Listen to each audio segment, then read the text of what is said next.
نظام الأحوال الشخصية، يعني اليوم سمو الأمير قال أنا المدونة القضائية هذه ما تناسب. لماذا رفضت الملزمة القضائية واعتمدت الأنظمة الأربعة بما فيها نظام الأحوال؟ طول العمر ما تقدر تخترع العجلة. العالم كله يعمل على أنظمة واضحة وقوانين واضحة لتنظيم حياة البشر.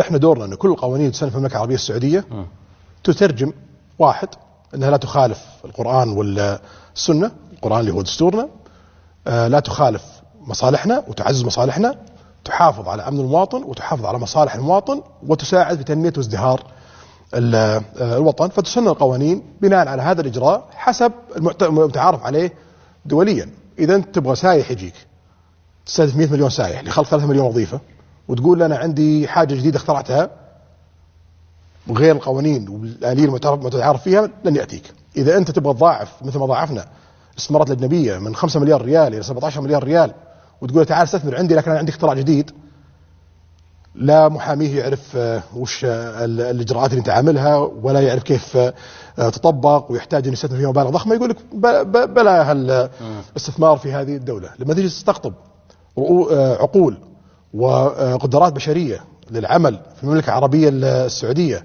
وتقول أنا عندي اختراع جديد لطريقة عمل قوانين وسن القوانين، لن يأتيك أي أحد. فأنت تملئ القوانين المتعارف عليها دوليا بناء على دستورك القرآن وبناء على مصالحك وبناء على مستهدفاتك وبناء على حفظ أمن ومصالح المواطن والدفع بتنمية وازدهار الوطن.